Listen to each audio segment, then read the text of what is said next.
हर वो चीज प्रकट हो जाती है जो आपने मन से सोची है। कल्प वृक्ष के नीचे बैठकर कल्पना करने से हर वो वस्तु प्रकट हो जाती है जो आपने मन में सोची है। लेकिन उन चिंतामणि और कल्प वृक्ष में भी इतनी ताकत नहीं है, इतनी सामर्थ्य नहीं है जो आपको मेरे गोविंद से मिला दूं। अगर वो कोई ताकत है तो वो केवल सतगुरुदेव भगवान में है, जो आपको ईश्वर से साक्षात्कार करा सकते हैं। तो सभी भक्त एक बार अपने अपने गुरुदेव भगवान का जयकारा बोलेंगे। बोलिए सतगुरुदेव भगवान।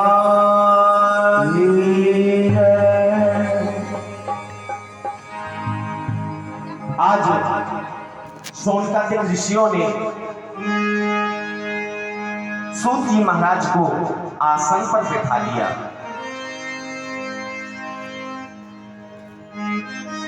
बहन जी, बड़ी बहन जी, इसी वजह से, यही वजह है सतानंद ब्राह्मण ने हर माह निमित्त श्री सत्यनारायण भगवान की कथा व पूजा करता था, लेकिन वो भाव से करता था, मन लगाकर करता था। इस कलिकाल के प्राणी का इसी वजह से तो कल्याण नहीं हो पाता कि भैया हम तो 5 साल से श्री सत्यनारायण भगवान की कथा करा रहे हैं, लेकिन हमारे यहां तो दुख ही दुख है। कल्याण ही ना रहे हो, ये जय भैया ना रहे हो कि भाव से कहां करा रहे हो, जब माया के चक्कर में डोल रहे हो।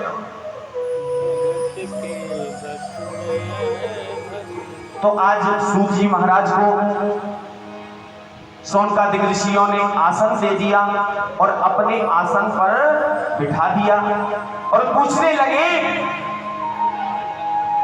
कि प्रभु हमारे मन में बहुत दिन से एक प्रश्न चल रहा है, एक संशय चल रहा है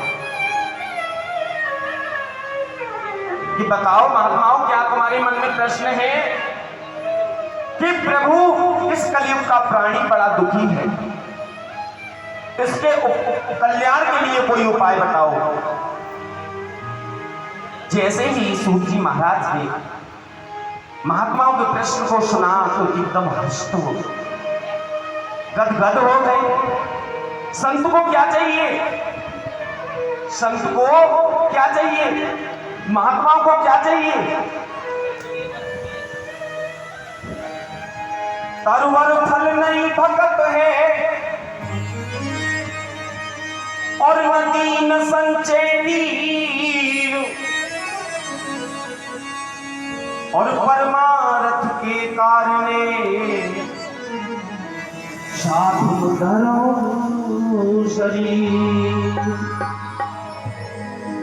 बोलिए संत भगवान की। संत हमेशा परमार्थ सोचता है, अपने स्वार्थ के लिए कुछ नहीं करता। आज जैसे ही 88,000 ऋषियों का प्रश्न सूत जी महाराज ने सुना तो एकदम गदगद हो गए। तब कहने लगे कि आपने बड़ा अति उत्तम प्रश्न किया है, अब आप एकाग्रचित्त होकर बैठ जाओ। मैं तुमको एक ऐसी कथा सुनाता हूं। अब आगे की कथा सुनो और मैं सारा हाल सुनाता हूं। और क्या प्रश्न किया था ऋषियों ने, मैं तुमको आज बताता हूं।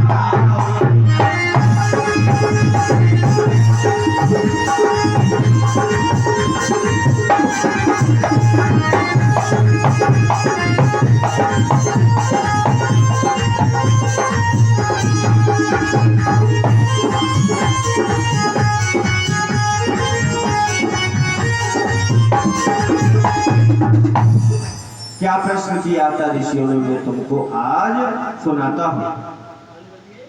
एक समय योगीराज नारद, सूत जी भगवान कहने लगे कि एक समय योगीराज नारद दूसरों की हित की इच्छा से अनेक लोकों में घूमते हुए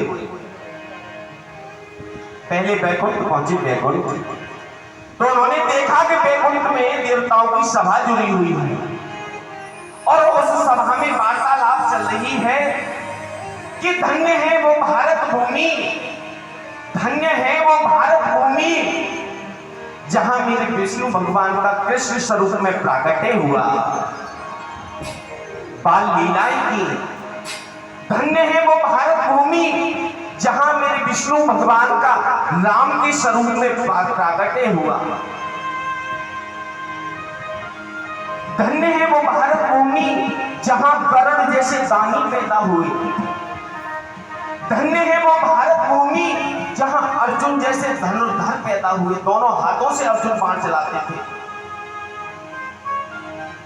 जैसे ही नारद जी ने वैकुंठ में सुना